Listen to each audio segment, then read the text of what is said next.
In 2016, our current Vice President, J.D. Vance, wrote a book called Hillbilly Elegy. Now, in the past year or so, this has become one of the more popular books on the market. Now, this book is pretty much separated into two parts. First part is, his life story, his childhood, his upbringing, and the second part is political ideology and how his life affected his political views. Now, this is going to be a completely objective review of the book. Obviously, this shirt and, other stuff might make you believe otherwise, but this is a completely objective view. If you don't have a Donald Trump shirt in the big 2025, what are you doing? How are you going to make content with that Donald Trump shirt? So, of course, let's get straight into it. His life story, I think he puts a little too much merit into his childhood. He says he has a rough upbringing and stuff like that. I'm not going to sit here and say that he didn't have a rough upbringing, especially compared to people like me, that's fortunate enough to have a good childhood. He definitely did have a rough upbringing. But compared to the majority of American children, 50% of American children experience a divorce at some time. By the time you graduate high school, approximately 30% will have experienced some sort of illicit drug. And then at least 25% of American children have experienced some sort of domestic abuse in their lifetime. I think he puts a little too much merit on his childhood. I think he builds a little too much himself on his hard experiences as a child. And I don't think anybody should have merit based on their childhood, whether that merit is good or bad. That's like saying Jaden Smith is a good actor because his dad is Will Smith. That's not how it works. You should put merit on your accomplishments as an adult. And not to mention, he has a lot of accomplishments as an adult. Whether you agree with his politics, whether you don't agree with his politics, you have to admit he's accomplished a lot in life. So he should put more merit on what he's actually done in life than actually just what his childhood, what his upbringing was like.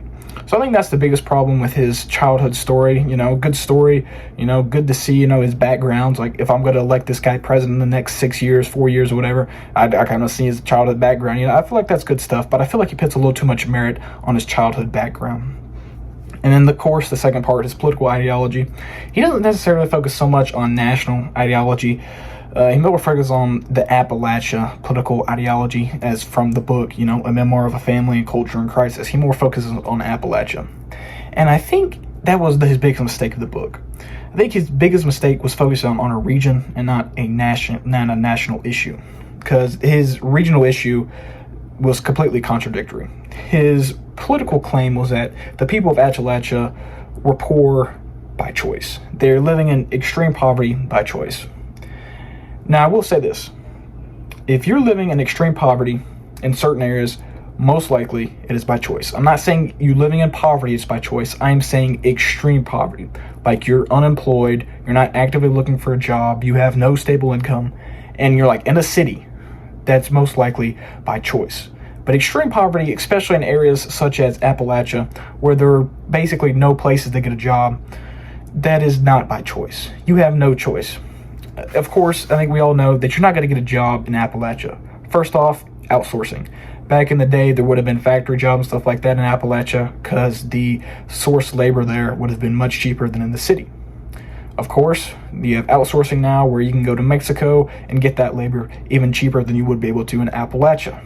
And of course, the other reason nobody wants to pit no consumer, businesses want to build a business in Appalachia. Why? Because there's no expendable cash. There's no guarantee. You're not banking. You can't bank on making profit there. So nobody's going to start a business there. Nobody's going to put a factory there. There's no jobs in Appalachia.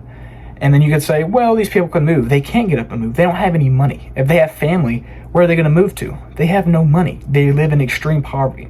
So this, debate that, they're living in extreme poverty by choice, they just kind of need to get up and, as J.D. Vance says, pull them up by their bootstraps. I think that's kind of void here. I think it's a great ideology in a lot of other places, like in cities and more populous places, places that are not in extreme poverty. I think it's almost one-to-one correlation, pretty good political ideology, if I do say so myself. But especially here, I don't think it applies to Appalachia.